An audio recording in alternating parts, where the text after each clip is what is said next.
Bismillahirrahmanirrahim. Assalamualaikum warahmatullahi wabarakatuh.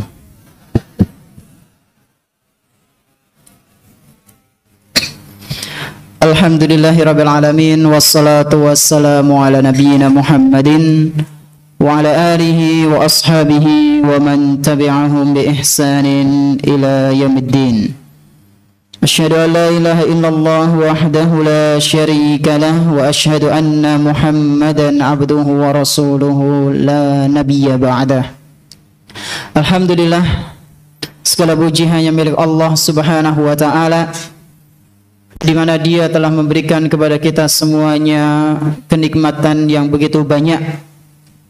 Dan di antara kenikmatan yang telah Allah Tabaraka wa taala berikan kepada kita, yaitu berupa nikmat iman, nikmat Islam, nikmat sehat, nikmat kita bisa merasakan kemerdekaan yang keberapa?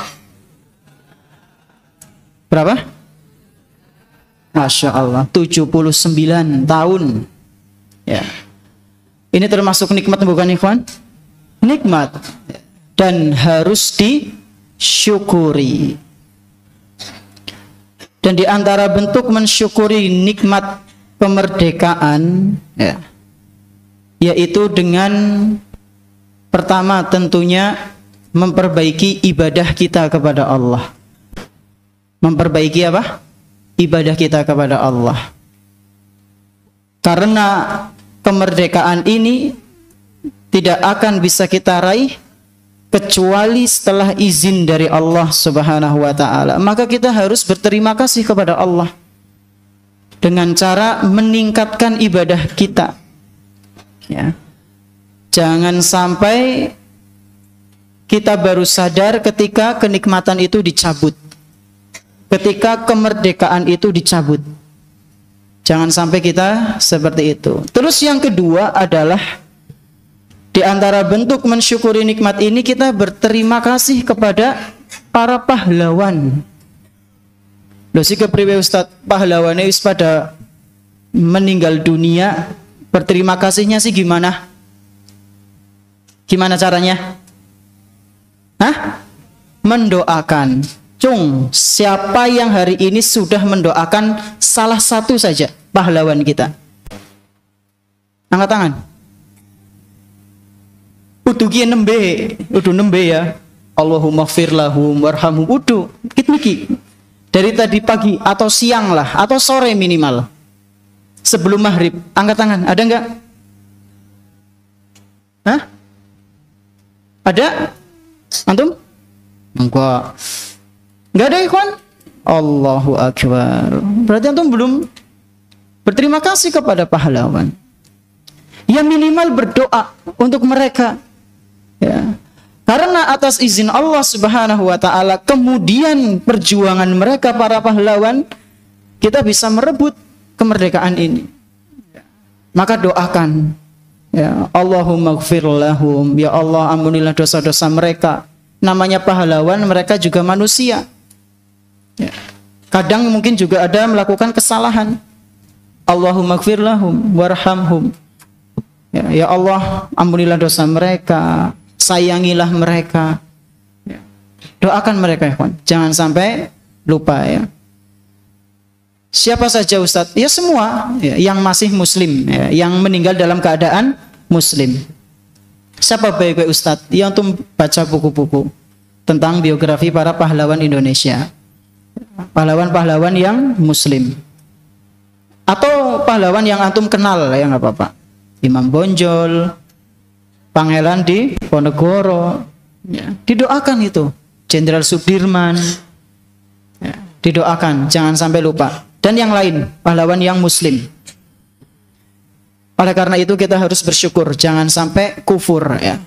Tak lupa pula salawat dan salam semoga senantiasa tercurah limpahkan kepada Nabi kita yang tercinta, Nabi Muhammad sallallahu alaihi wasallam, beserta para keluarganya, para sahabatnya, dan umatnya yang senantiasa mengikuti sunnah-sunnah beliau hingga hari akhir nanti.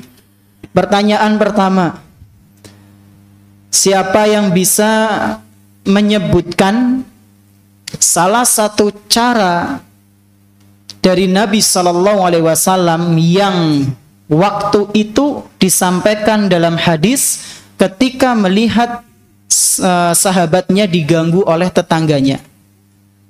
Yusuf, ya, Sobat Yusuf.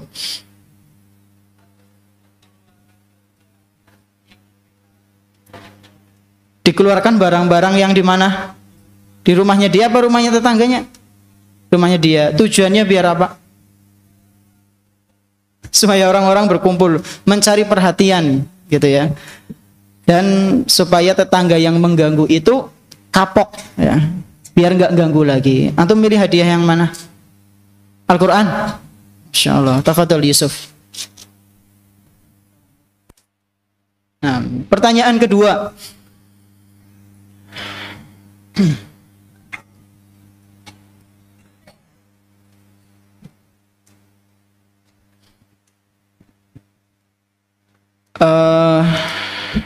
Apa ya?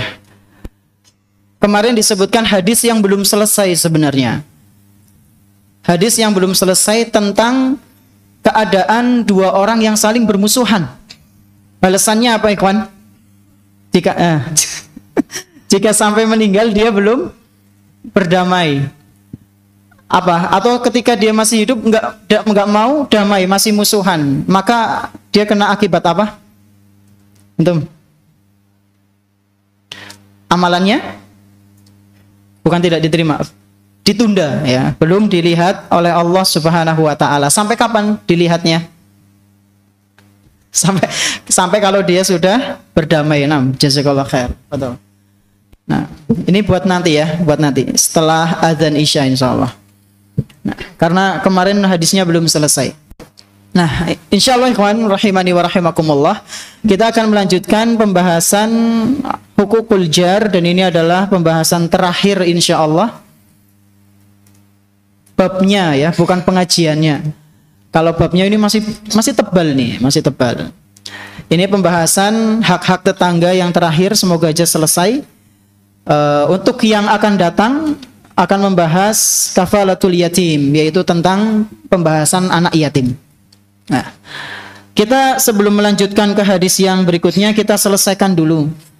Kemarin sudah membahas hadis dari Abi Amir Al-Himsi, bahwasanya Sauban mengatakan, ma min rajulaini yatasaramani fawqa salasati ayyam fayahliku ahaduhuma famata wa huma ala dzalika minal musaramati illa halaka jami'an. Dua orang yang saling bermusuhan dan dia terus bermusuhan sampai ajal menjemputnya, maka dia pasti celaka. Nah, kemudian selanjutnya ini yang berkaitan dengan tema kita. Wa ma min jarin yadhlimu jarahu wa yaqharuhu hatta yahmilahu dzalika ala an yakhruja min manzilihi illa halak. Dan orang yang berbuat jahat, berbuat zolim kepada tetangganya sampai tetangga itu pindah rumah. Apa ikhwan? Orang yang zolim ke tetangganya, ganggu tetangganya, sampai tetangganya itu nggak nyaman dengan gangguan dia, dengan sikap dia, akhirnya dia milih pindah rumah, maka kata Sauban, illa halak, pasti dia celaka. Tetangga antum di sini siapa? Tetangga antum di sini siapa? Teman-teman antum. Kalau sampai ada satu santri kok pindah pondok gara-gara antum, ya, gara-gara dibully, gara-gara dijaili, digosopi ya bendina, diambilin sabunnya misalnya, atau vouchernya, kok dia merasa nggak nyaman, akhirnya dia apa ya kawan? Pindah. Hati-hati, antum terancam dengan celaka, ya. Makanya yang rukun jangan sampai pada berantem. Ya, hadis ini diriwayatkan oleh Imam Bukhari dalam Adabul Mufrad. Ini pentingnya kita menjaga kerukunan dalam bermuamalah dengan orang lain, ya, dengan tetangga, dengan teman kita. Jangan saling bermusuhan. Lomba kalah ya nerima, menang ya aja sombong. Ya. Menang alhamdulillah, kalah ya sabar. Ya. Bukan kemudian saling ejek mengejek. Ya. Takutnya itu bisa sampai ke bawah sampai hari kiamat. Na'udzubillah. Nah, kemudian kita lanjut ke hadis yang berikutnya. Tafadhol, Iqra. Bismillahirrahmanirrahim. Alhamdulillahi wahdah.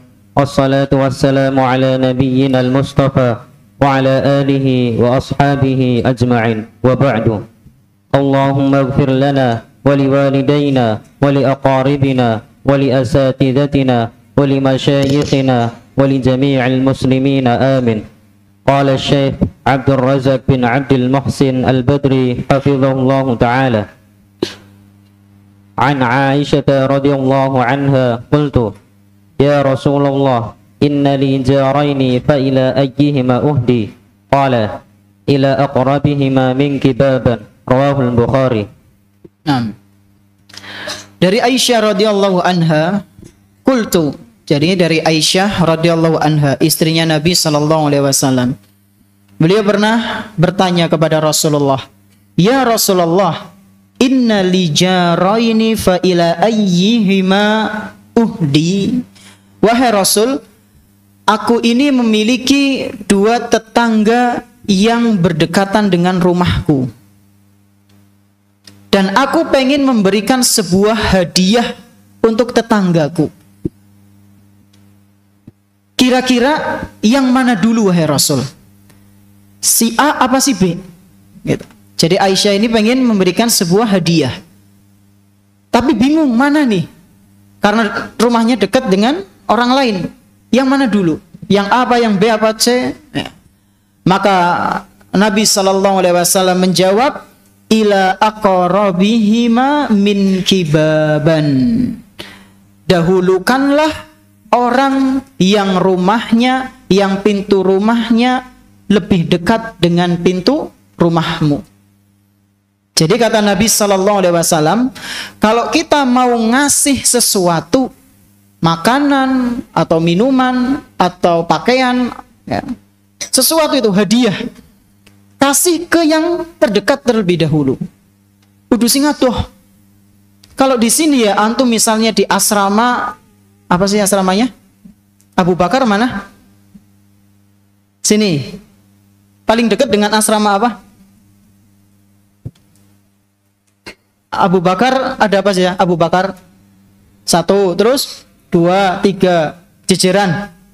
Kalau sana asrama apa?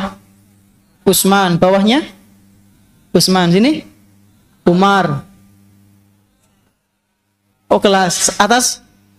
Oh, berarti ada Abu Bakar, Umar, Utsman. Masya Allah.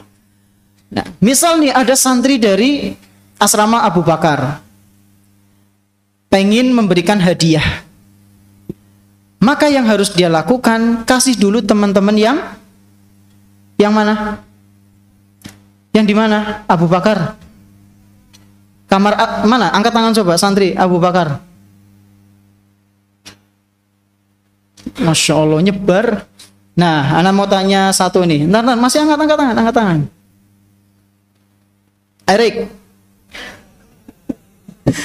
Erik, misal antum dapat kiriman. Ya, apa biasanya? Jajan. Ya. Antum pengen berbagi, maka siapa yang antum kasih dulu? Hah? Yang dekat ustadznya orang. Ya, yang dekat siapa? Enggak, yang dekat maksudnya yang dekat apa nih? Kamarnya, ranjangnya. Ya, betul. Ya. Jadi yang masih sekamar dulu asrama Abu Bakar. Temenan apa ora? Temenan gak, Ikhwan? Ya, ada yang bilang temenan, ada yang bilang enggak. Ya itu yang paling dekat apa, Ikhwan? Asrama Abu Bakarnya dulu. Bukan yang ke sana dulu Utsman. Bukan berarti enggak boleh ya. Di sini dijelaskan oleh Syekh idza kanatil hadiyatu la takfi illa li jarin wahidin. Kalau misalnya hadiah itu enggak cukup untuk dibagikan ke semuanya, maka ya udah yang dekat-dekat saja. Tapi Amma idza kanat takfi li aksar min jarin fa innahu yu'ti minha man tayassara lahu min jirani. Kalau misalnya hadiahnya banyak, antum punya nih kiriman 5 kardus misalnya. Makanan semua, antum pengen bagi-bagi. Nah, itu baru boleh. Abu Bakar, kemudian Umar sama Utsman dekat mana? Umar sama Utsman. Ya Utsman, berarti Utsman dulu. Yang paling bawah dulu kasih. Terus yang atas, yang Umar, lantai 2, pas mau ke lantai 3 udah mau habis, enggak apa-apa. Yang penting deket-deketnya itu dikasih, dipraktekkan ya. Jangan dikasih yang jauh dulu. Ustadznya di luar pondok mau ngirim, enggak usah. Ya. Jadi yang deket-deket dulu aja, teman-teman antum ini. Nah, ini mengenai pemberian hadiah. Dan yang namanya pemberian hadiah ini bisa memberikan rasa sayang dalam diri seseorang. Ya, tahadu tahabu, kata Nabi SAW. Kalian saling memberikan hadiah, maka kalian akan saling menyayangi. Ya, kalian akan saling akrab. Nah, ini sayang sing udah sayang kayak udu ya. Tapi sayang yang akrab gitu loh, nggak musuhan. Hadis ini diriwayatkan oleh Imam Bukhari. Terus sebelum itu, Ikhwan, mungkin ada yang bertanya, tetangga itu jaraknya berapa, Ustadz? Maksudnya orang itu dikatakan tetangga, tempat tinggalnya itu ketika jaraknya berapa? Di sini disebutkan oleh Hasan Al-Basri, annahu su'ila 'anil jar. Beliau ditanya mengenai tetangga. Faqala arba'ina daron amamah, yaitu yang depan rumahnya berjumlah 40 rumah. Misalnya rumah ana di sini 40 rumah ke depan, itulah tetangga ana. Itu dulu di zamannya Al Hasan Al Basri, seorang tabi'in. Nah, kalau kata Syekh Abdul Razak di awal pembahasan ini, siapa yang ingat tetangga itu kriterianya bagaimana? Orang dikatakan tetangga itu bagaimana? Siapa sing isi kemutan? Di awal pembahasan hukukul jar. Kelalen. Orang yang sering ketemu, sering dilihat, dan tempat tinggalnya kelihatan, itulah tetangga. Sering ketemu, sering melihat, tempatnya kelihatan tempat tinggalnya, itulah tetangga. Kata Syekh Abdul Razak hafizahullah ta'ala. Wa arba'ina khalfahu wa arba'ina an yaminihi wa arba'ina an yasarihi. Ini kata Al Hasan Al Basri. 40 ke depan, 40 ke kanan, ke kiri, ke belakang, itulah tetangga. Nah, terus hadis berikutnya, An Ibnu Umar.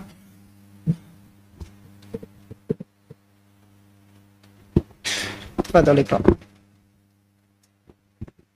Wa an Ibnu Umar radhiyallahu anhu qala sami'tu an-nabiy sallallahu alaihi wasallam yaqulu kam min jarin muta'alliqun bi jarihi yawmal qiyamati yaqulu ya rabbi hadha aghlaqa babahu duni famana'a ma'rufahu. Rawahul Bukhari fil Adabil Mufrad. Nah, kemudian hadis dari Ibnu Umar. Hadis ini aslinya lumayan panjang. Ada muqaddimahnya, ada latar belakangnya. Yaitu ketika Ibnu Umar sedang mengingat-ingat kenangan indah ketika kaum muslimin itu pada hijrah, ya. Ketika Rasulullah Sallallahu Alaihi Wasallam mendamaikan 2 kelompok dari sahabatnya, Ansor dan Muhajirin. Orang-orang Muhajirin hijrah ke Madinah dalam keadaan meninggalkan apa saja yang mereka miliki.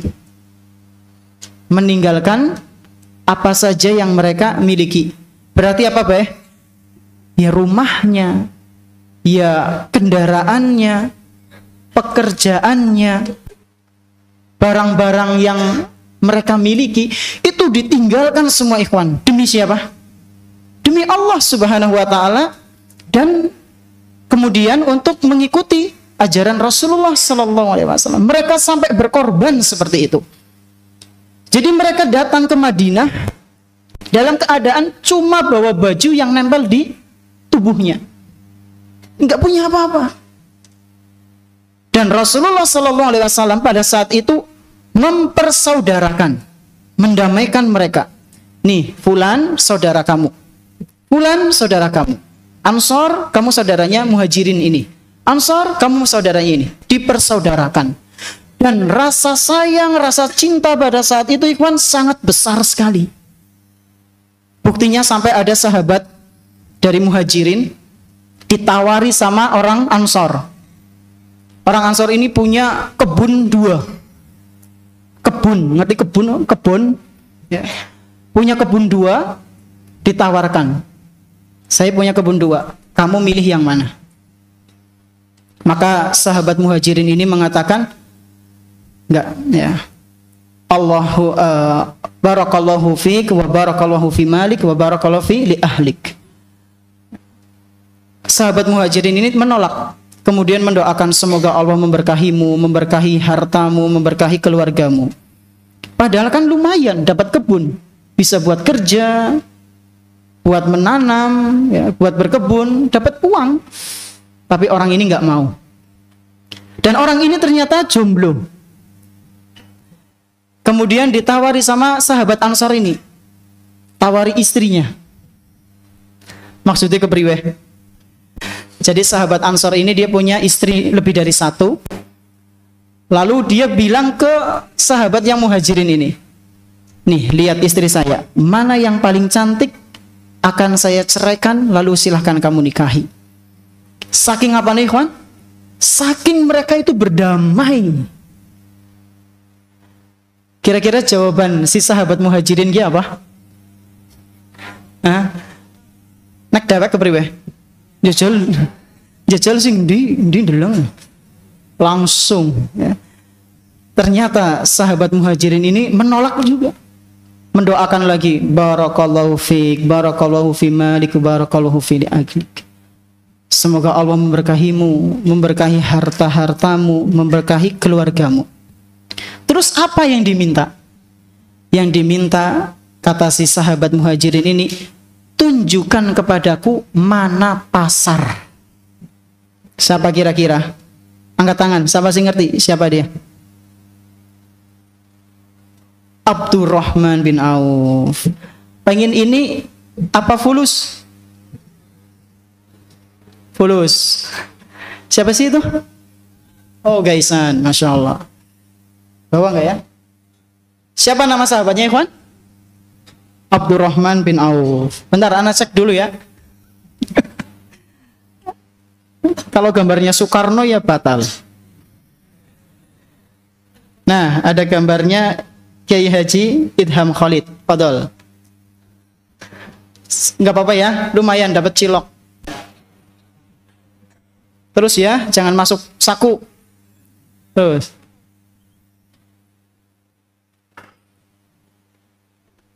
Siapa namanya ikhwan? Abdurrahman bin Auf. Saking cerdasnya untuk berdagang ya. Dikatakan pasir pun, kalau dia punya pasir di genggamannya, bisa dirubah jadi uang, udah sulap. Tapi saking pinternya, apa ya, udah sales, apa ya, berbicara gitu loh, masalah dalam jual beli. Nah, ini kenangannya Ibnu Umar. Betapa indahnya masa lalu, ya. Wa amal an, adapun zaman sekarang sudah mulai kelihatan sahabat-sahabat yang pelit. Padahal aku mendengar. Nah, kemudian beliau mengatakan ini. Sami'tun Nabi sallallahu alaihi wasallam. Bukan sahabat ya, maksudnya orang-orang yang pelit gitu ya. Keadaannya sudah berbeda gitu. Keadaannya sudah berbeda. Enggak seperti dulu ketika Rasulullah mendamaikan dua kelompok ini. Sami'tun Nabi sallallahu alaihi wasallam yaqul, aku mendengar Nabi sallallahu alaihi wasallam bersabda, kam min jarin muta'alliqun bi jarihi yaumal qiyamati yaqulu ya rabbi hadza aghlaqa babahu duni famana'a ma'rufah. Nabi sallallahu alaihi wasallam pernah bersabda betapa banyak nanti di hari kiamat orang-orang yang tetangganya itu ganduli. Ganduli itu apa ya kan? Nyekeli ya. Tetangganya itu akan memegangi tetangganya yang lain. Dalam artian ngelapor ya. Nanti di hari kiamat akan begitu banyak tetangga yang lapor kepada Allah Subhanahu wa taala. Dan tetangga ini mengatakan, "Ya Rabbi, wahai Tuhanku, wahai Allah, hadza aghlaqa babahu duni." Orang ini telah menutup pintunya untukku. Ketika aku datang ketok-ketok minta tolong, dia nggak mau membukakan pintunya, nggak mau nolong tetangganya. Famana'a ma'rufahu, dia nggak mau berbuat baik kepadaku, padahal aku dalam keadaan butuh ya. Maka ini akan dilaporkan nanti di hadapan Allah Subhanahu wa taala. Jadi antum kalau di sini misalnya ada santri yang lagi nggak enak badan ya, ya misalnya nggak ke kamar sebelah lah, ke temen antum keranjangnya di tong tong tong tong tong tong tong gitu. Antum mandan peka ya. Padahal antum sudah tahu kondisinya lagi anget, temennya antum lagi panas, demam, jangan dibiarkan. Nggak ada hati nuraninya sama sekali. Ya, Ana pernah jumpai itu ada ya sebagian ya, ada sebagian kawan dulu temennya sampai menggigil gitu. Dibiarin aja. Padahal dia ketua asrama. Ya, ketua asrama. Kebangetan loh. Na'udzubillah sampai meninggal bahkan ada. Ya. Ada kasus seorang penuntut ilmu itu karena dia orangnya pendiam ya. Gak mau ngomong kan, kadang ada yang kayak gitu kan. Introvert cere. Dia pendiam, sakit sakit apa lupa. Pokoknya bagian dalam yang parah itu. Sampai meninggal kan, kebangetan loh. Meninggal ya kawan. Ya. Sampai meninggal karena teman-teman yang satu kamar itu ya kepeduliannya kurang. Antum jangan kayak gitu. Antum akan dimintai pertanggungjawaban nanti di hadapan Allah. Ya. Itu saudara antum, saudara seiman. Kalau ada yang sakit ya dilaporkan, dikasih tahu bagian kesehatan. Ya. Dibawa, kalau misalnya nggak bisa jalan ya dipapah. Jangan dibiarkan. Ya. Jangan juga didoain cepat mati baiklah. Jangan kayak gitu. Ya. Na'udzubillahi min dzalik. Jadi peka ya sama teman-teman kita yang di sini. Ya, kalau di sini mungkin ya kan asrama ranjangnya kan dari besi atau dari kayu, ditok tok tok tok. Maksudnya minta tolong ambilkan minum, ya kasih minum. Ambilkan makannya, dibawakan makan. Ya. Yang sakit-sakit ini ditolong, dibantu. Nah, hadis ini diriwayatkan oleh Imam Bukhari dalam Adabul Mufrad dan dinyatakan hasan di ghairihi oleh Syekhul Albani. Kemudian hadis berikutnya. Wa an Abdullah bin al-Musawiri qala sami'tu ibn Abbas radhiyallahu anhuma yukhbiru ibn az-Zubair yaqulu sami'tu an-nabiy sallallahu alaihi wasallam yaqulu laysa al-mu'minu alladhi yashba'u wa jaruhu ja'i'un. Rawahu al-Bukhari fil Adab al-Mufrad. Nah, ini penting ya.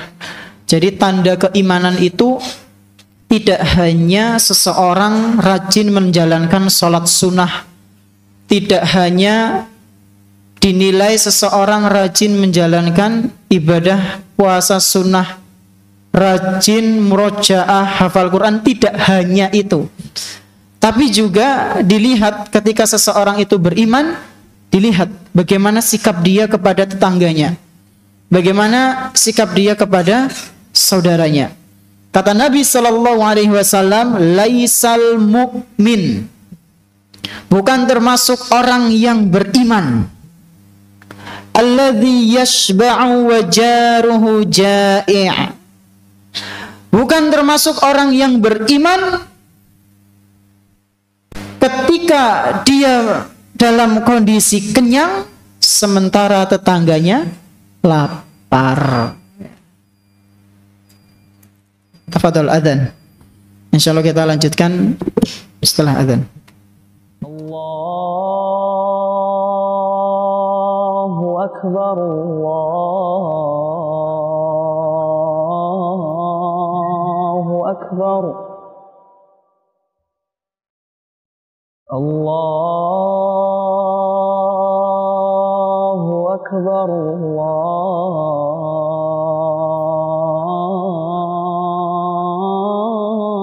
Allahu akbar. أشهد أن لا إله إلا الله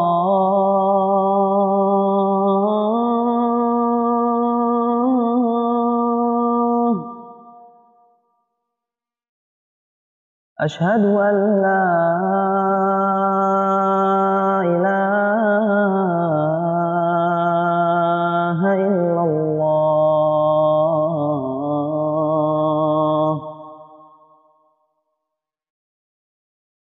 أشهد أن محمدا رسول الله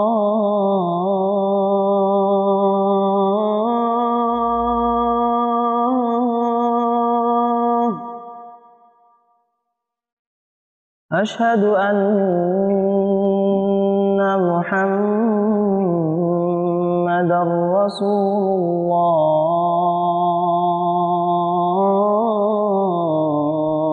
الله حي على الصلاة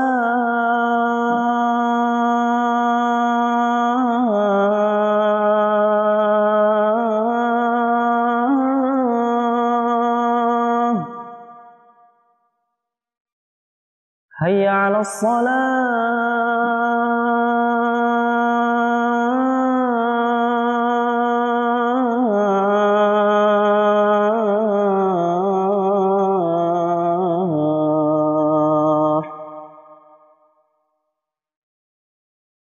حي على الفلاح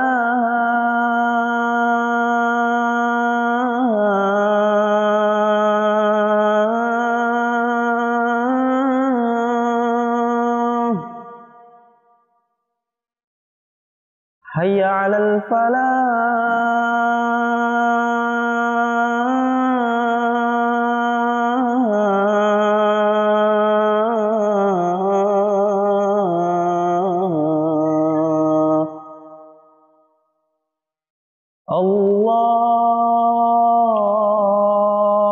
الله أكبر الله أكبر لا إله إلا الله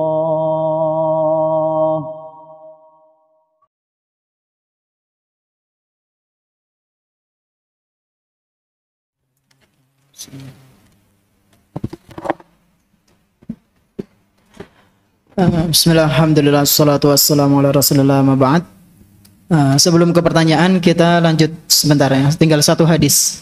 Jadi tadi mengenai seseorang yang tidak peduli dengan keadaan tetangganya. Dia kenyang tapi kok tetangganya kelaparan. Kata Nabi, keimanannya tidak sempurna. Terus hadis terakhir dari Abu Hurairah. وعن أبي هريرة رضي الله عنه أن رسول الله صلى الله عليه وسلم كان يقول يا نساء المسلمات لا تحقرن جارة لجارتها ولو فرس شاة متفق عليه. Nah, hadis berikutnya ke sana dulu ya, biar dilihat pertanyaannya yang sesuai tema apa enggak.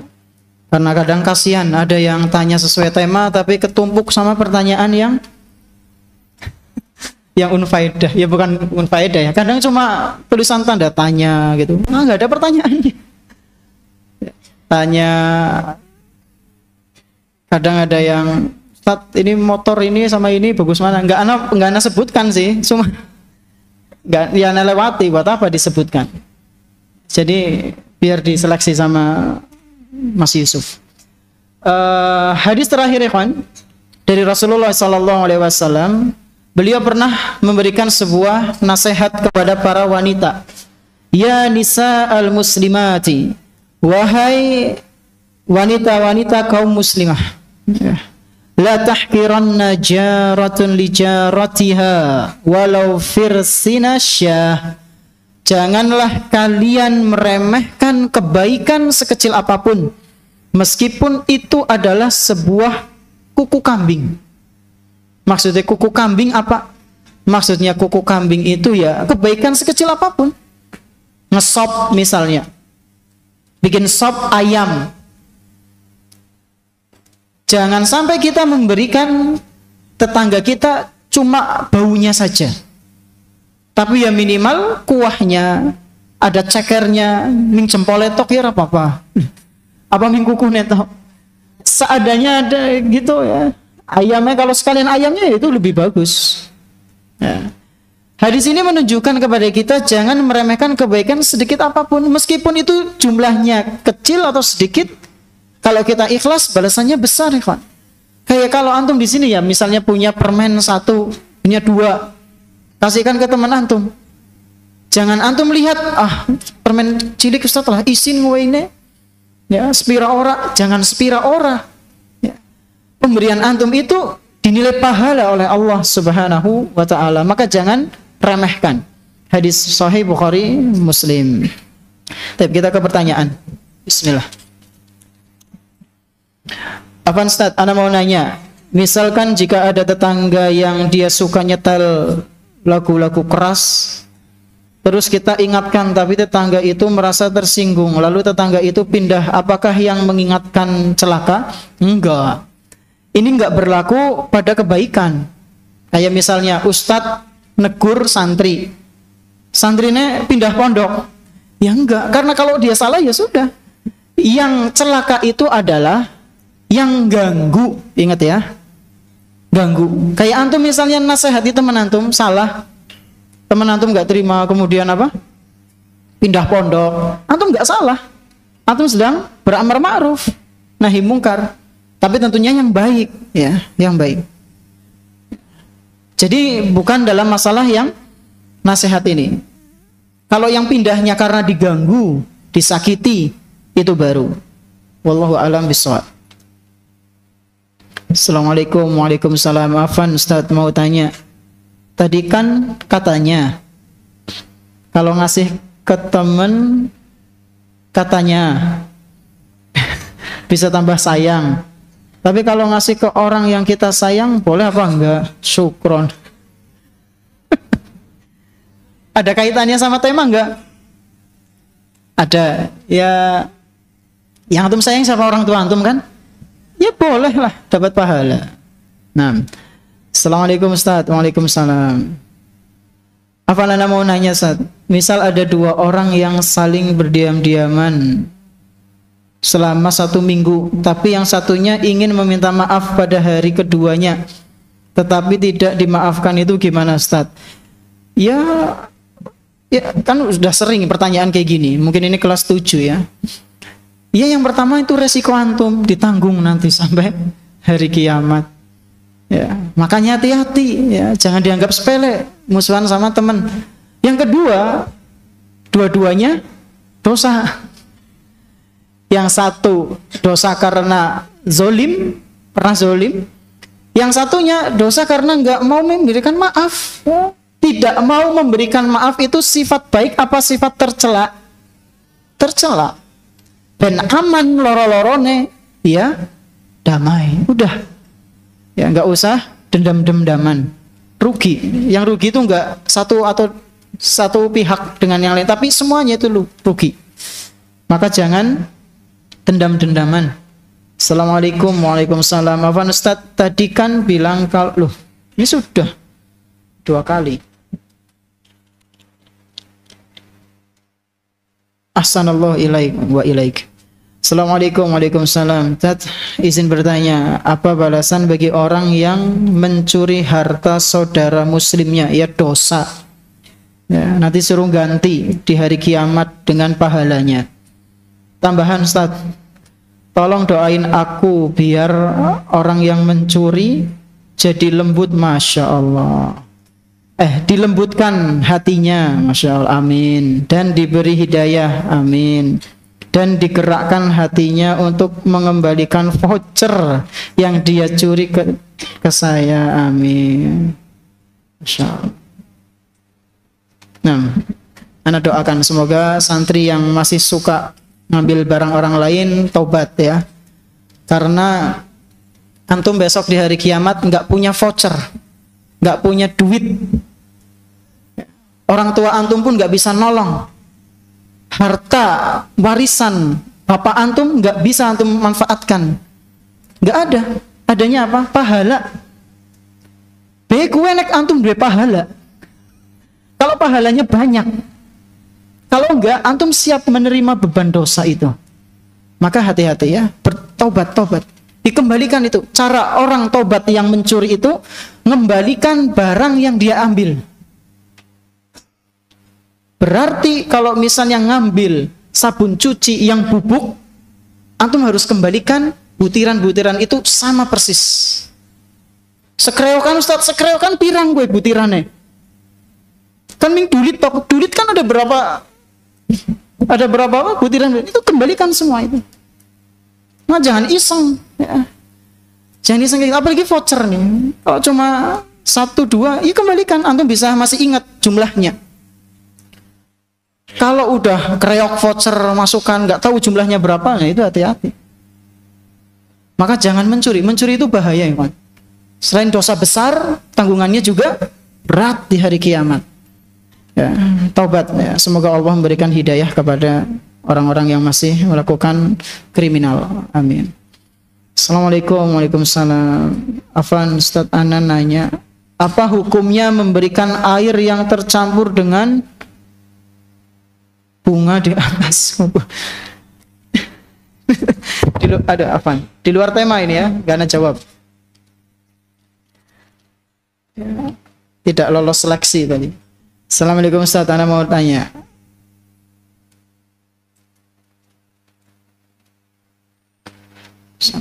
Apa hukum deketin temen cuma pengen jajannya, dan kalau lagi dibutuhin malah hilang? Hukumnya siapa? Hukum deketin temen kalau pengen, antum bisanya tahu dia deketin cuma pengen jajan dari mana? Ya, jangan-jangan antum yang buruk sangka, ya, suuzan. Ya kalau misalnya memang korinah indikasinya itu sudah terbukti, ya sudah nggak apa-apa, antum dapat pahala ngasih. Ya. Kalau dibutuhkan nggak ada, ya antum minta tolong yang lain, nggak usah jadi beban pikiran. Ya. Antum sudah dapat pahala itu, udah ngasih ya, insya Allah. Nggak usah dibikin, loh kan Ustaz wai, oh, ngungkit-ngungkit. Ya, jadi ngungkit-ngungkit malah pahalanya gugur nanti. Na'udzubillah. Assalamualaikum. Waalaikumsalam. Ustaz, misalnya saya mau ngasih jajan ke tetangga, tapi jajannya sedikit, ada tetangga yang nggak kebagian, terus tetangga itu nggak terima, terus kita harus gimana Ustaz? Tolong jawab. Ya tadi kan udah dengar kajiannya, ya, insya Allah tetangga antum sekarang tahu lah ya.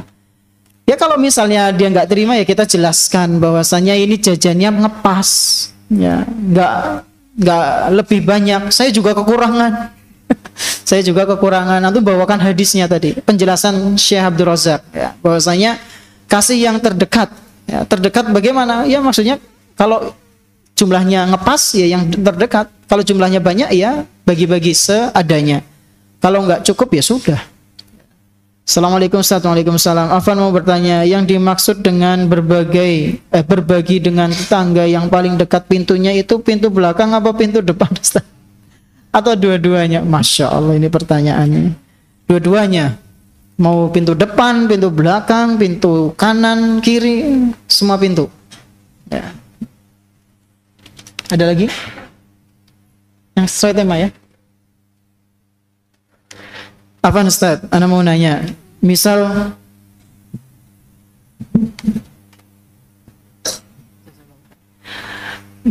saya baru panen singkong 2 kilo. 1 kilo saya berikan ke saudara yang rumahnya lebih jauh dari tetangga.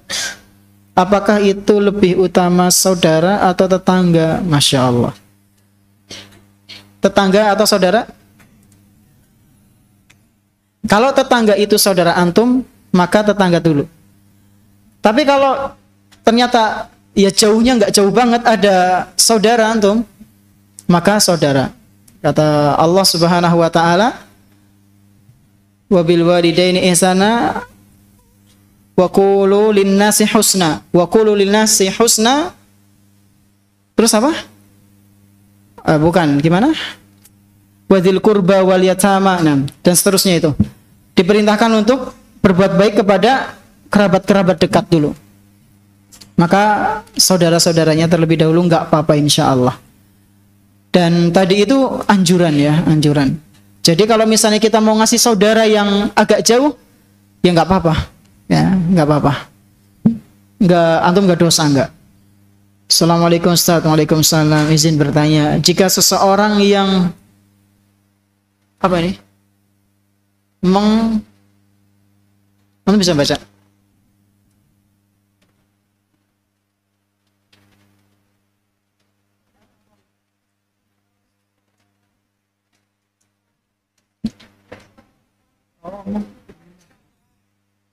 Jika seseorang yang mengzinai wanita tetangga, itu kan dosanya sama dengan berzina dengan 10 wanita. Terus bagaimana dengan orang yang menzinai laki-laki tetangga?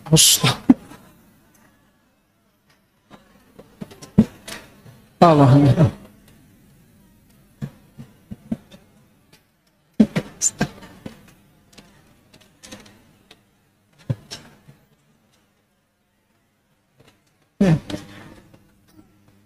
Ya, dosa besar ya, wallahualam. Ini perempuannya berarti yang merebut laki-laki. Apa sih laki-laki nih? Mau laki-laki. Ya, kalau yang kasusnya perempuannya zinai, apa ada sih wanita menzinai laki-laki? Ana malah belum pernah tahu itu ya. Wallahualam, kalau yang kasusnya itu ya dosa sama ya. Bisa jadi disamakan. Tapi kalau yang laki-laki sampai laki-laki itu dosanya mungkin bisa jauh lebih besar ya. Jauh lebih besar. Mungkin ini yang bisa Anda sampaikan, kurang lebihnya mohon maaf. Terima kasih atas perhatiannya. Jazakumullah khairan. Buat pertemuan yang akan datang ya. Afwan, karena waktunya sudah habis. Subhanakallahumma bihamdika asyhadu an la ilaha illa anta astaghfiruka wa atubu ilaik. Wassallallahu ala nabiyyina Muhammadin wa ala alihi washabihi ajma'in. Wassalamualaikum warahmatullahi wabarakatuh.